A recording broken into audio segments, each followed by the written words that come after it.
आरती श्री रामाय जी की।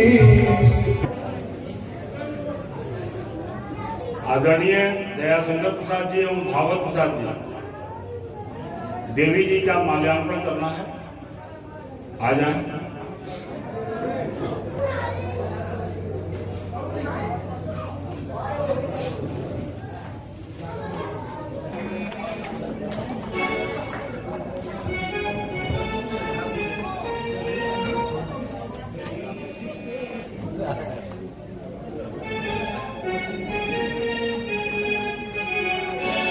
ये लगा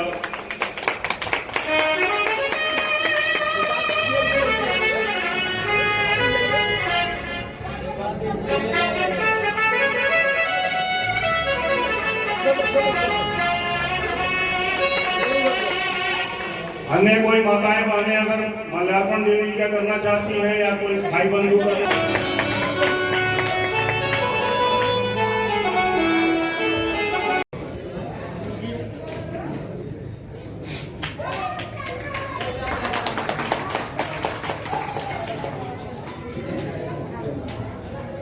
पिंटू जी,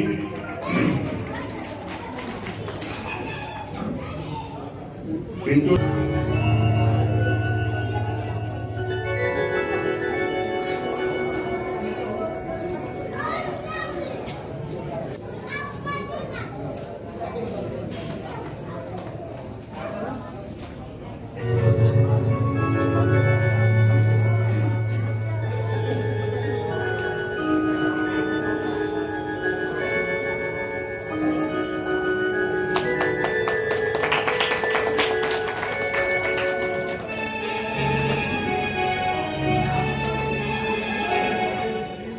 अन्य कोई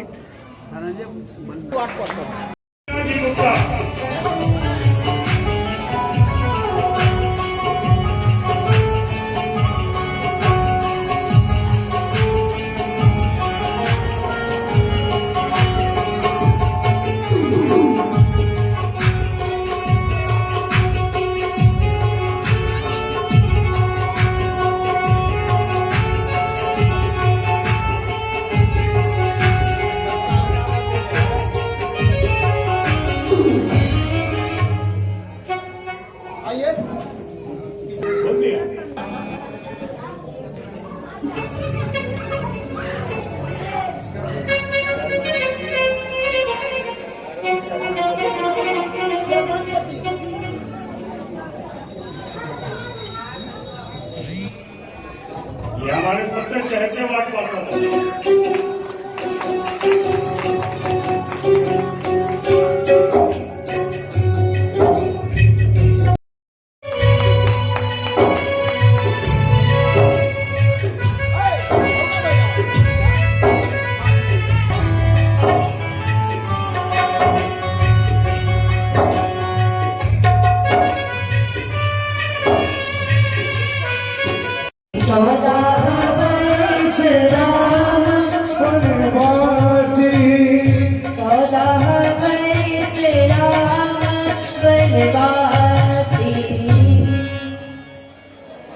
देव प्राण प्रिय भावत जी का सुनो, प्राण प्रिय भावत जी का देव एक बर भरतई का।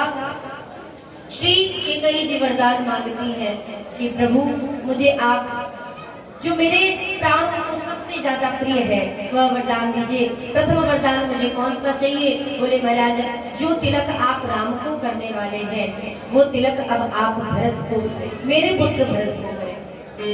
दूसरा वरदान, कृष्ण जी ने सोचा कि क्या वरदान मांग रही है, लेकिन चलो दूसरा वरदान भी सुन लेते हैं। तो महाराज, तापस वेश विशेष उदासी, तपस्वियों का वेश हो विशेष रूप से उदासीन भाव से 14 वर्षों के लिए दशरथ जी ने सोचा ये मेरे लिए 14 वर्ष का वनवास मांग रहे हैं। तो 14 वर्ष राम वनवासी, और जो ही सुना महाराज कि 14 वर्ष के लिए राम जी को वनवास भेजना है, सुनते ही महाराज दशरथ जी महाराज धरती पर गिर पड़े। ऐसा लगा मानो किसी सिंहनी ने किसी वृद्ध गज को घायल कर दिया हो। दशरथ जी महाराज मानो मूर्छित से हो गए, धरती पर गिर पड़े। कृष्ण जी कहते हैं कि कई ये तुमने क्या वरदान मांग लिया। दशरथ जी को अब विश्वास इसलिए हो गया क्योंकि दशरथ जी ने राम जी की 100 बार सौगंध भी खा ली, वचन कह दिया है कि मैं अब जो कह रहा हूँ मैं वह दूंगा। इसलिए श्री दशरथ जी महाराज ने एक बार भी ये नहीं कहा कि कहीं तुम झूठ बोल रही हो ना, एक बार भी नहीं माना। दशरथ जी महाराज समझाते हैं कि कहीं रामचंद्र तो तुमसे सबसे ज्यादा प्रेम करते हैं। अरे भरत को तो तुमने कभी अपना पुत्र माना ही नहीं, राम ही थे तुम्हारे प्राणों से भी ज्यादा प्रिय, और उन्हीं राम के लिए सब कोई राम को साधु कहता है, यहाँ तक कि तुम भी राम को भगवान कहती हो। और उसी राम के लिए उस राम ने तुम्हारा क्या अपराध कर दिया जिस राम के लिए तुमने इतना बड़ा उसको सजा दे दी, इतना बड़ा उसको अपराध की सजा दे दी। कैकेयी जी तुरंत तिल मिलाकर उठ के बैठे, रोग मत, क्रिया चरित्र मत करो, तुम्हारे रोने बिलखने से मेरे वरदान बदल नहीं जाएंगे, देना है तो दो, अन्यथा इन वचनों को नष्ट करके कलंक ले लो, क्योंकि माथे पर कलंक तो अब आपको लगेगा ही। मैं जानती हूँ आप राम को वन नहीं भेजने वाले। दशरथ जी महाराज को दशरथ जी महाराज क्रोधित हो उठे, बोले मैं जान गया स्त्री का कोई विश्वास न करो, विधाता कभी किसको क्या कर दे इस पर भी विश्वास नहीं है, और स्त्री कब क्या कर दे इस पर भी विश्वास नहीं है। मैं जान गया कि कई जी को गाली देने लगी, कि कई जी ने कहा महाराज अगर वरदान देना है तो आप दो, अन्यथा आप कलंक को धारण करो, इस प्रकार विरक्ति क्यों। दशरथ जी महाराज ने क्रोधित होकर के